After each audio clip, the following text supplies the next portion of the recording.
Okay. Hi, Tante Raya. Thank you so much for joining me today. So, Hi, Shakira. thank you. So to start off, could you briefly share your journey in the film industry as a screenwriter, semi-director? Uh, I wouldn't call myself cinema director. I've directed one or two things, but Mm-hmm. I am mainly a scriptwriter. And some people ask me like, how did you get into film? And my favorite story is that my mother's great grandfather or grandfather owned the only theater in Pasuruan. So it comes from this generation and generation of love for film. Mm-hmm. And then when my parents were in America and I was like 2 or 3 years old, I was asleep in my stroller, and they decided it was a good idea for them to go and watch the film Jaws while I was asleep. And of course, in the middle of the shark chomping on like people, I wake up and I look up at the screen, and instead of crying or being terrified, I said, "Look, fish!" And the whole cinema kind of like erupted in laughter. So I see the beginnings of me getting into film comes from these experiences, and I think it's probably in the blood. So with the love of film, I could not believe that you could actually study it. So I went to college, and I didn't go to school, film school, but I went to university, did my bachelor's, and I majored in film, which just means I took like 8 to 10 classes in film.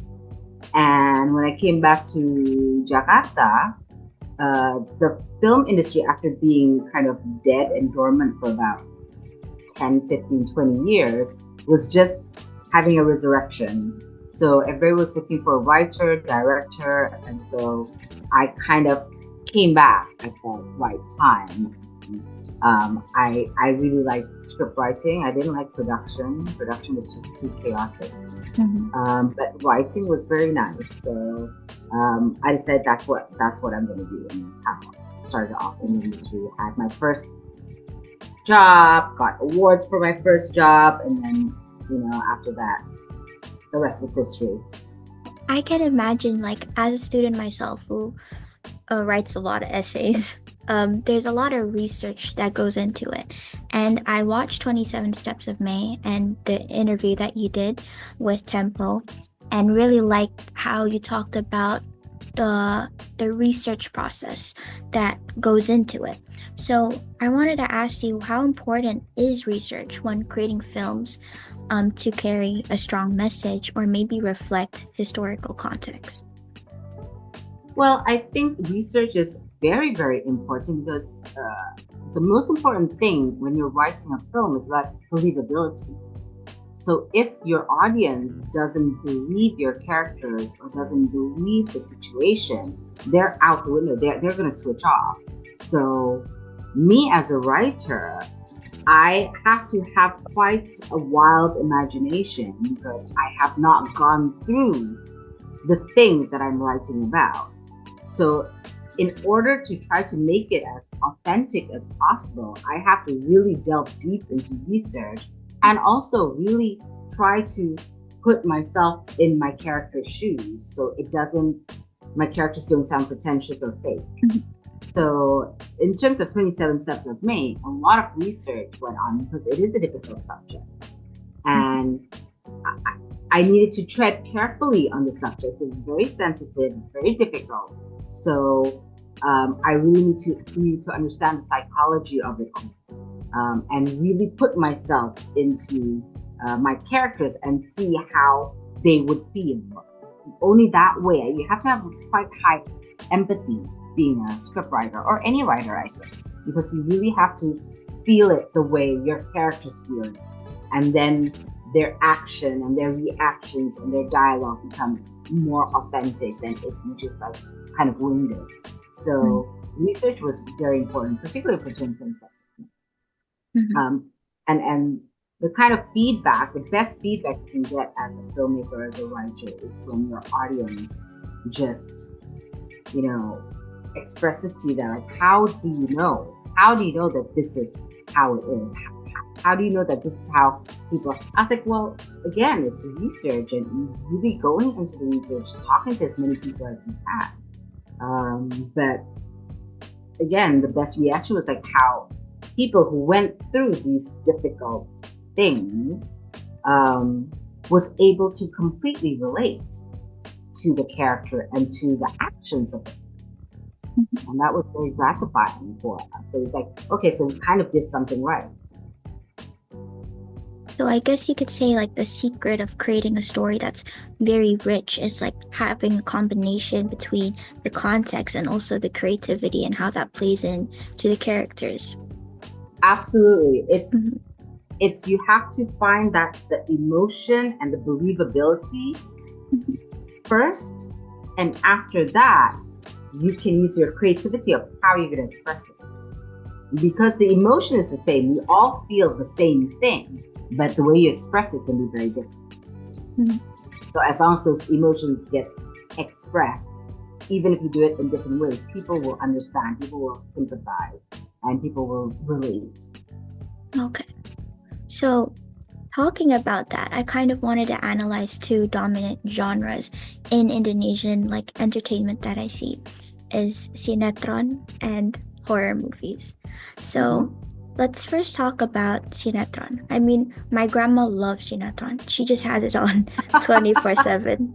You have like the dramatic stuff, but it feels like it's kind of the same story over and over. There's like sometimes there's, perselingkuhan. And Yeah. then like I don't know why my grandma's watching it if it's like, it just adds so much drama. But people like drama. But I guess the question is what are your thoughts on sinetron as a dominant form of entertainment? Like, is there that much research that goes into it, and does that make it that valuable? I think you picked two genres that are probably dominant around the world, globally, not just here. And I think it's because these two genres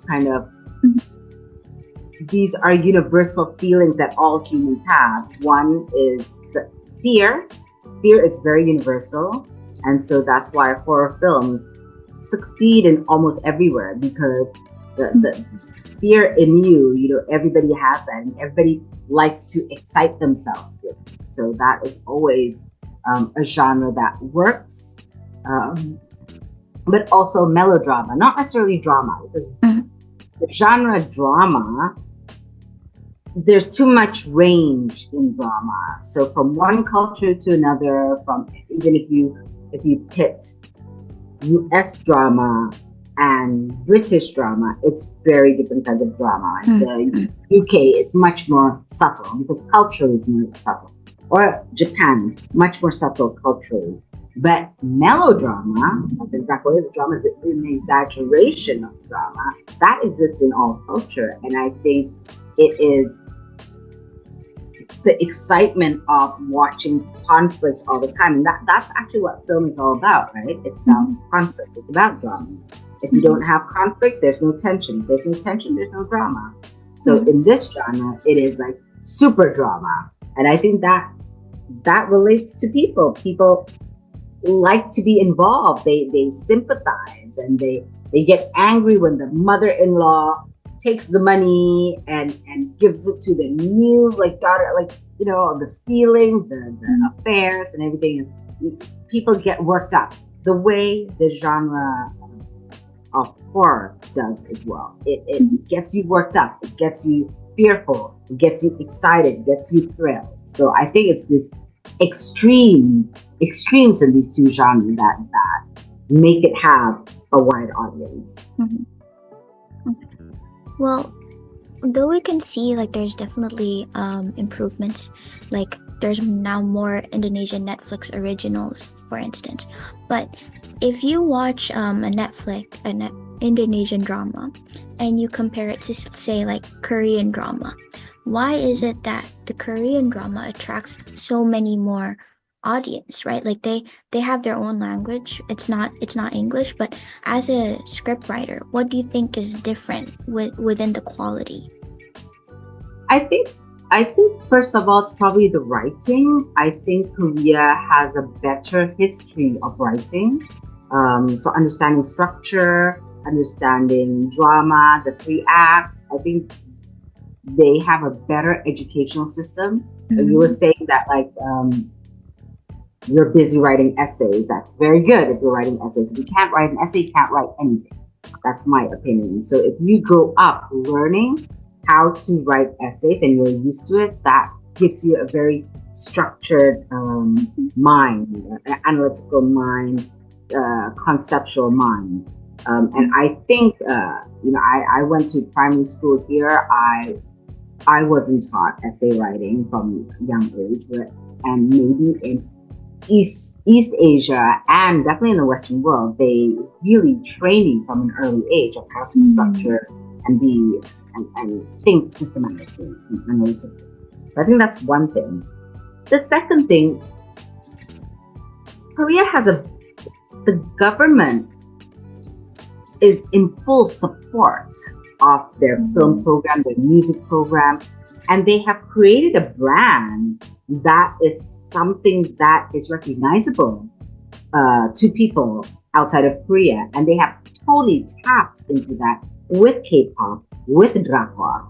So Mm-hmm. you go to a K-pop concert, you know exactly what you're getting. You go to a drama, you know exactly what you're getting, and people like it because they can identify uh, the culture, the music, the dance. In K-pop, it's this. There's going to be 7 or 8 people on stage. They're singing, they're dancing. It's immaculate choreography. You know what you're getting. It's a product that you recognize and you relate to and you like. Mm-hmm. Indonesia, we're 17,000 islands with so many different cultures, religions, ethnic groups. So it's more difficult to pinpoint an identity. Mm-hmm. When people talk about Korea, they think immediately K-pop, drakor, Mm-hmm. bibimbap, bulgogi. You know, Yeah. when you say Japanese, Japan, you think kimono, Japanese gardens, uh, Japanese Sushi. food, of course, sushi, exactly. So it's something that is absolutely recognizable to the global world. Not so much Indonesia, and that can be a good thing, but a bad thing at the same time. It's a good thing because Mm-hmm. we are so diverse. We cannot pinpoint what our identity is because there's Mm-hmm. too many of us, too much, too rich. But at the same time, because of that, I think it's hard to identify what is Indonesian in media, for example, or in film. What makes it Indonesian? Do people really know Indonesian food? Not so much. Why isn't Indonesia a global cuisine? Mm-hmm. Why is Thailand a smaller country? Why is Thai food a global cuisine? But I think it's this diversity, and things are different in one island to the other, one ethnic group to the other. So it's hard for the outside world to identify the Indonesianness of things Mm-hmm. because of these things. So I think that we can point out 3 things from what you said. The first one is the education, which I find to be really interesting. The second one is the government support. And the last one is identity. But before we go into identity, I want to talk about the education, which I think is very important because, Indonesia has such a high illiteracy rate, right, compared to other countries. And education is just something that's really important. It's like you can see it everywhere where it's like from social media, how people react to certain things or just writing like books. It's really important how we advance as a country as a whole, right? So how do we, I guess, improve this? How do we improve the education and how it relates to the, I guess, film industry? Because when you watch things, like I just finished watching Severance on Apple, right? It's really good. There's so much like analysis that comes into it. There's like little details. There's the symmetry and like all these different types of film techniques. But that requires education, that requires being able to analyze things on a deeper level. So, do you think if we were to improve education like all over Indonesia, people will be a step closer in having a higher quality of film? Of everything, not just film. Mm, Absolutely.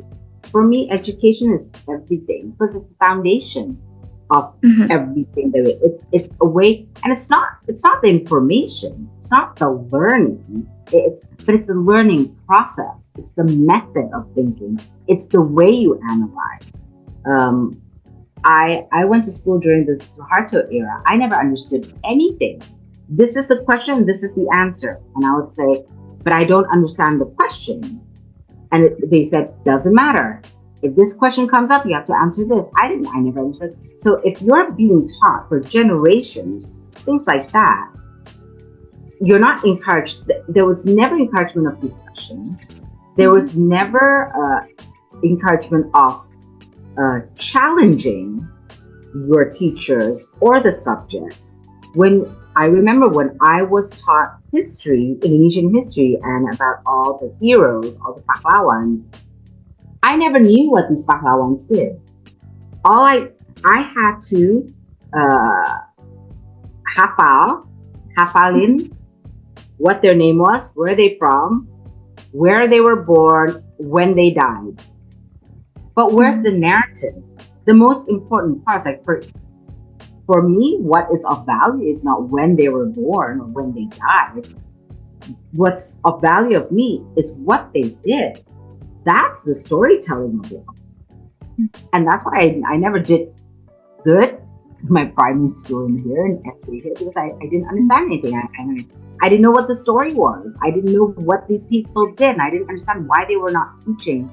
mhm, Why are these people so important? Because they did this. It was all about the dates, the death, which for me didn't make sense. So it's these kind of things that I feel would have helped us if we ask questions and have a discussion.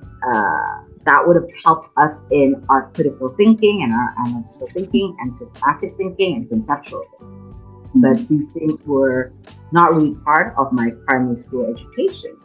mhm, But absolutely, I think if education, if we focus on education, which we have tried, and it's a very hard system to crack, yeah, education. I'm not saying it's an easy thing, but I think it is a key thing for mhm, everything, not just film. Because all these things that I've just mentioned is key for other subjects as well, other professions, and it will put us more on par with other countries, not just the Western world, but even in our own Southeast Asia. It will put us on par and equal with them. That's I guess, the side of education. And then, do you think, as like scriptwriters or filmmakers in the industry, they recognize this problem and they say, hey, let's try to change the way things are and let's create more films that are more analytical and more, I guess, deep and richer in context? But is it harder to achieve because of what you said earlier about the government support? Oh, absolutely. I mean, these are all things that I feel that are holding this country back. And I don't just speak for film, but absolutely education, absolutely government support. Government support is everything. I mean, as I said, Korea, the Busan Film Festival is the biggest film festival in Asia, I think, and that has complete support from the state and from the city. That's how you make the biggest film festival. We had a film festival back in the days from in 2000 to 2010, the Jakarta International Film Festival. And the people who are organizing it tried to make this an international. We had wonderful films from all over the place, but every year there was never any support from the government, not from the state, but even from the city. To the point where, like, why call it the Jakarta International Film Festival? Jakarta did not put any money in it. The city did not put any. Might as well call it the Italian, French, British, um, Hungary Film Festival, because they actually contributed either money or their films for free. So I think government support is Moving forward, this is kind of not really related to Indonesia or any country, but just in general. So I used to just love watching cartoons, and there's two different channels that I'd watch. There's like Cartoon Network, and then there was Nickelodeon or Disney, one of which. Now, Cartoon Network, I would watch it. There would be a lot of adult jokes at the time, and I didn't recognize it. But my grandma, she would tell me, "Hey, don't watch that. That's itu bikin bego." Like, sorry for my language. But my grandma would say that, jangan nonton itu, or my mom, right? And so if we look at that, that just shows how much power the media that you watch has on your mind. Like, we can see from adolescence. I'm not sure if you've watched that, but yeah. So those kind of things. So do you think that when a country focuses, or the industry focuses so much on drama, but drama that doesn't really, make you smarter, like, does that create a regression in society? You're talking about your grandmother again. Have you ever asked her why she likes sinetron so much? So she watches sinetron a lot.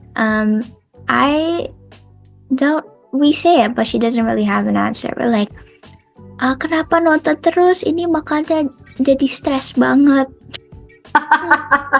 And she just loves, like, she starts speaking like it too, a lot of the times in her conversation. So it's like, nah, makanya jangan kayak gini nih, makanya jadi tambah stres, jangan nonton kayak gini dong. And then my grandma just says, alah, nggak mungkin lah. I think we have to give our audiences more credit.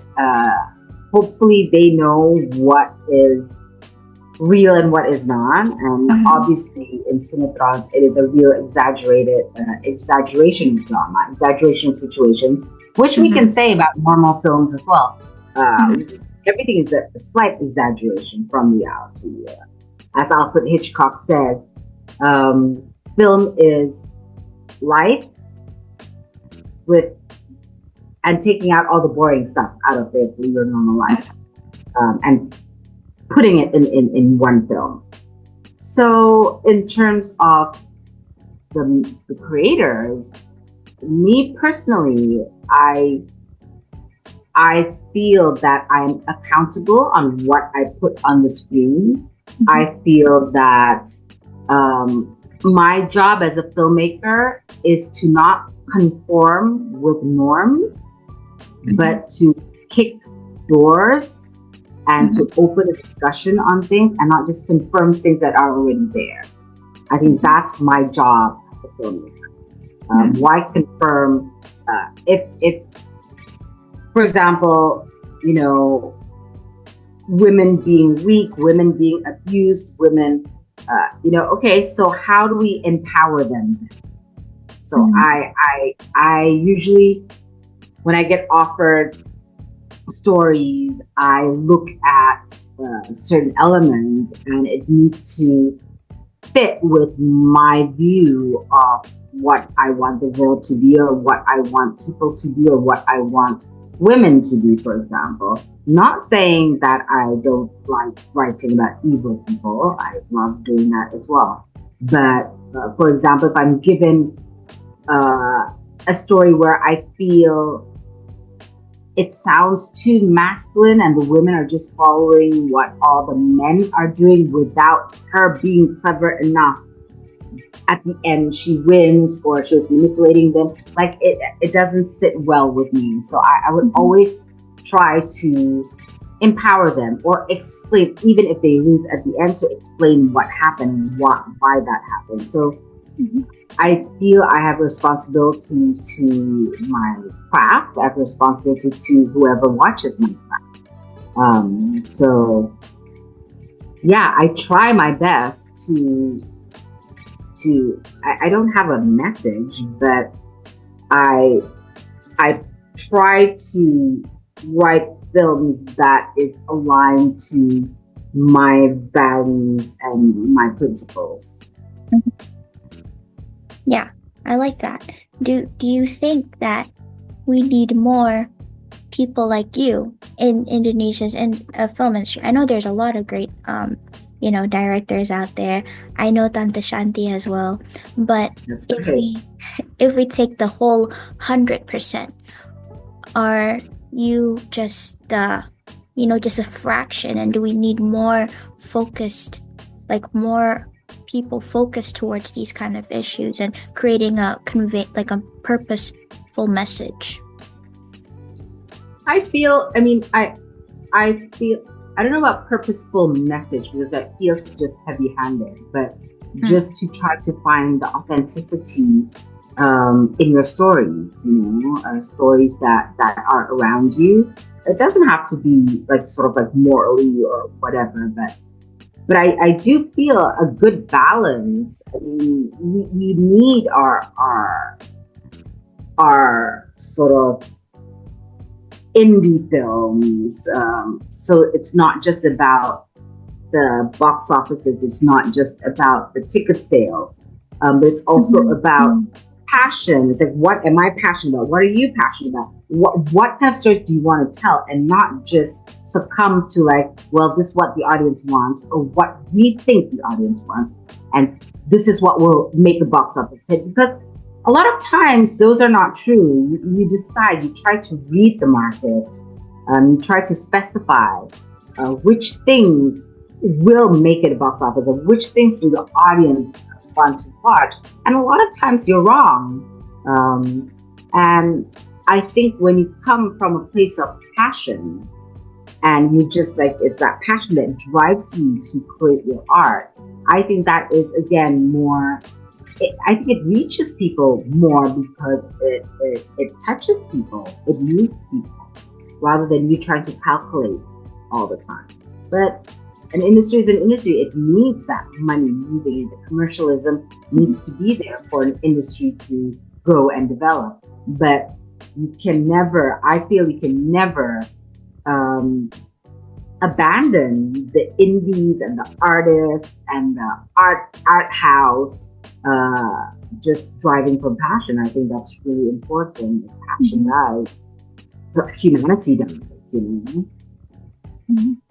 So there needs to be a balance between passion and absolutely. Okay.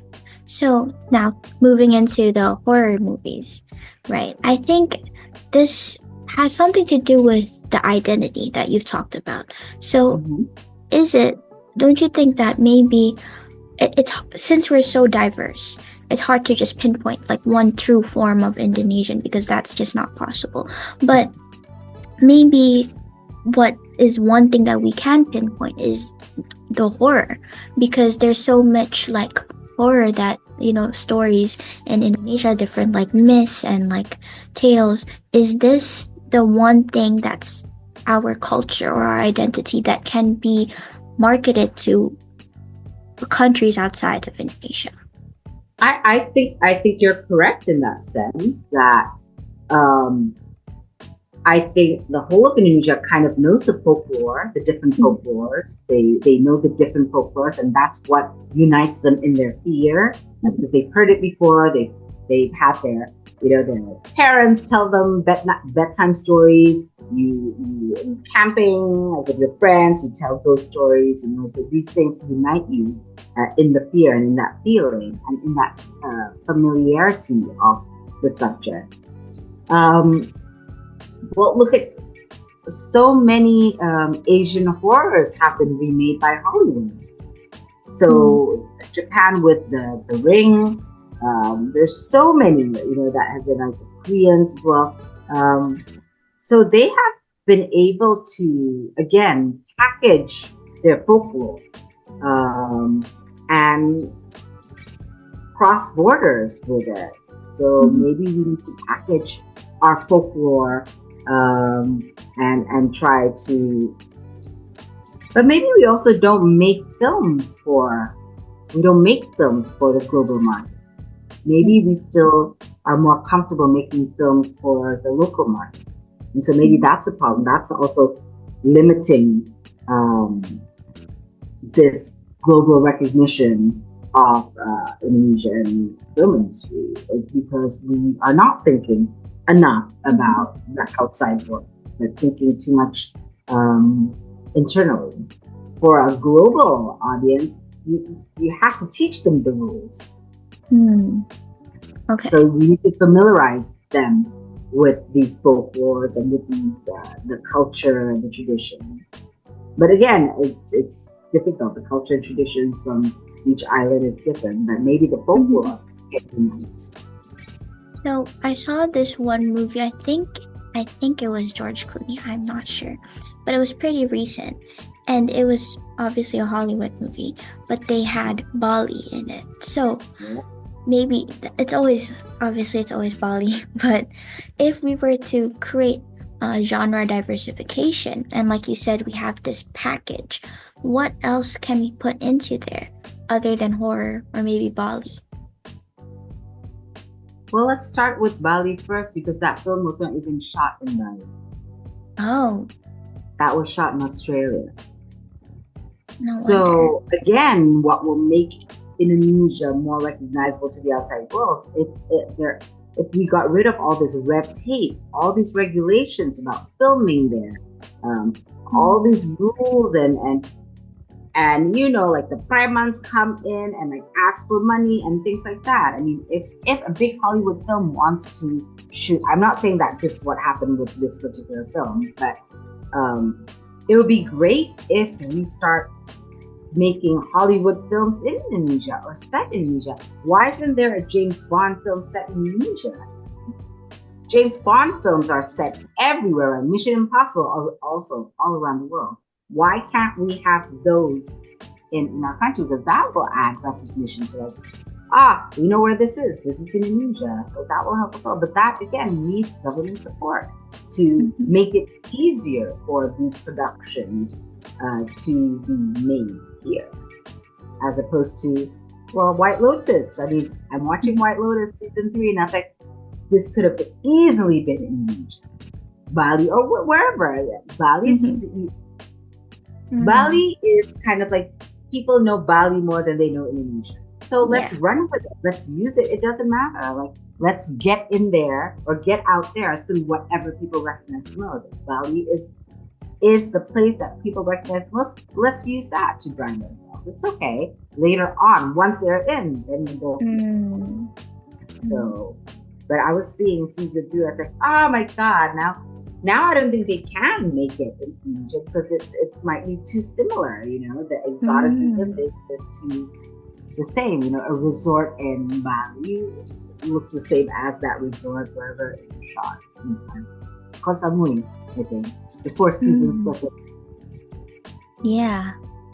So the problem at this point, it's that maybe the industry itself doesn't even have that much control on, they might want to go this way, but they've been limited to this much. So does that mean if we really want to improve everything, not just film, but we need more support, one, from the government and also education, that this is actually a deeper rooted cause than we acknowledge or that we know? Well, education is also government, right? So it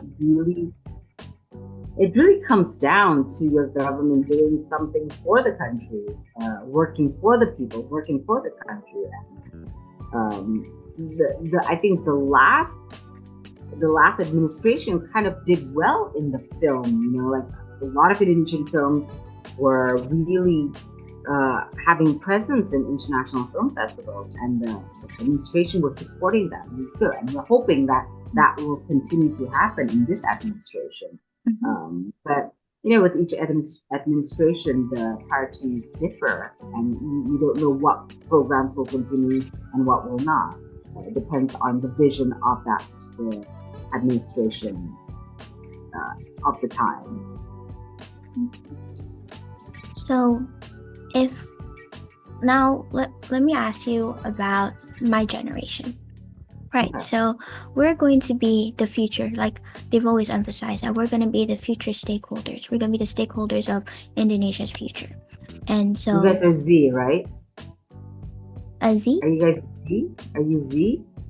Generation Generation Z? Z, yes. Okay. Yes. So the stakeholders of our future. And so a lot of people, I'd say, in my generation are very ambitious now. A lot of my friends have LinkedIn. I don't think a lot of people my age had LinkedIn 10 years ago. But so I guess now there's a lot of passion. There's also a lot of people that we have more access to films outside, like Netflix. There's Mhm. communities being built online. So the passion's there. And maybe the education is also more there. But what do you think? What advice would you have for us to, I guess, or like what hope do you have for us to, in order to, boost the film industry later on? Oh, that's a heavy question, Shakira. Hmm. I feel that you guys, you're right, you guys are more exposed for sure. Mm-hmm. Uh, you've got social media, the education is better, your schooling is better, you guys are more privileged in a sense with what you have, with the information that you have. But with technology, with the advancement of technology, there's, again, as I always say, there's always something sacrificed. Um, the world has gotten wider and bigger, but at the same time it's gotten smaller. When you are dealing with your social media, you are looking at certain things because the algorithm, you pick something and the algorithm decided that that's what you like and that's what you're getting all the time. It's very interesting, this algorithm thing, because this is how they feed you the news that they think that you want to hear or that you're interested in, and you're not hearing the view from the other side, from the opposing side. So I think it is very important for you guys to find different sources of information and not just be stuck in your own bubble of what the algorithm has decided that you are, because you'll be surprised to find that there is an opposing view or an imposing politics, an imposing something that is completely that you can learn something about. But with you guys in particular, who grew up, I grew up in different technologies. I grew up with just like the home phone, with the fax, with the first computers, and so my generation, which is X, we experienced everything until now, which ChatGPT and AI. Mm-hmm. Um, but you guys were born. I see my nephew and my nieces that are like from 4 years old to 10 years old, and it was like they were born scrolling, scrolling and like Mm-hmm. swiping. For them, it's a natural thing. And my fear is that that can also dampen or dull your critical mind when you're exposed only to one side of things. So I think it's very important to see other views, but also talk to people. Don't let technology kind of. Somebody once told me, it was an interesting quote, that this technology keeps your friends close, but your enemies closer. Right now, you say a like or like a thumbs up on something to a friend, but you're not meeting her for lunch, or you're not calling her and having phone calls. Back then, like we had phone calls.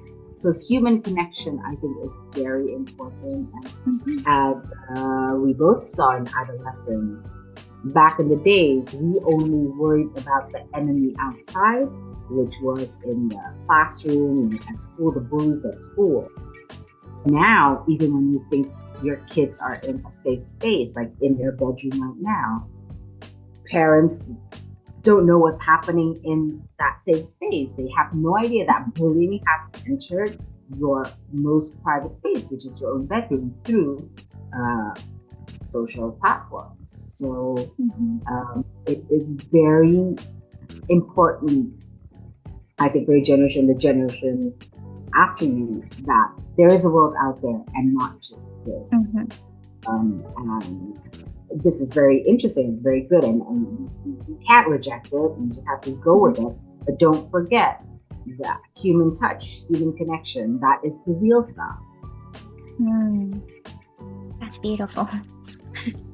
So I guess you could say that, yes, we have more exposure now that we have technology, but we also have to recognize when that is its problem itself, and we're putting ourselves in a bubble, and that we need to know when to step outside of that, and through human connection, whether that be traveling or talking to people, doing volunteer experience. And that's where, so are you saying experience is what is the best thing for a scriptwriter or a storyteller to have?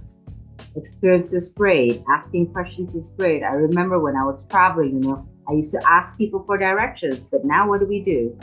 GPS. Google Maps. It is less human interaction now. So getting out there, and having human connections, that's what creates stories. When you're observing people, that's where stories are born. Not when you're on a computer, not when you're like liking something on Instagram or Snapchat or whatever it is these days. That it's a real connection, it's a real relationships that create drama. Exactly. Actually, talking about the Google Maps, that's really interesting because I recently did a competition for New York Times, and I wrote about, it's a how-to competition. I wrote about how to travel without Google Translate. And I guess my main point was it's the human interaction, that genuine connection that you have where you make memories, and that makes traveling much more memorable. I haven't even gotten to Google Translate. I mean, when I'm traveling, because I forgot that thing, because I'm of an older generation. But again, it's that beautiful moments of being lost in translation. It can be funny, it can be annoying, but that's where you get genuine emotions, right? And it's not like, let me talk into this and then show you. So and sometimes it's annoying, sometimes you're scared of asking people and they get annoyed as well. But that's, I don't think we should be afraid of emotions, even negative ones. That's just part of life. Yeah. Don't close yourself up. It's like, I'm just gonna hide and hide at home with my devices. I see people in restaurants where 5 people on a table and each of them are on their devices, and I was like, why are you out? You should have just gone and eaten at home and just like texted each other. Yes. It's the person that they're right in front of you, and yet this becomes the most important thing. So it's interesting. Of course, I mean, now you take this away from me, it's very difficult. We're used to the thinking, but we need to keep on reminding ourselves that this is the real situation, not this. Just being mindful about it. So with that, do you have any last messages for future aspiring filmmakers or scriptwriters? I think I've spoken too much. I already said so many things. So I just think for future filmmakers, just keep on learning. Keep on, even if you think you know it all, open yourself to keep on learning, because life, I feel, it is a journey of just learning and gaining more knowledge and figuring out things. And the more open you are, the richer you are in experiences and knowledge. So, and passion. If you don't have passion, don't be in the film industry, because if you think it's glamorous and it's cool and it's like easy and you're with all the stars, and it really is not. It is hard work and there's no money in it, and it's really So if you don't have passion, don't bother. Mhm. But passion, I think, is the most important thing when you want to get into films because it's a tough business. Okay. Thank you, Tanta, for You're joining. very welcome.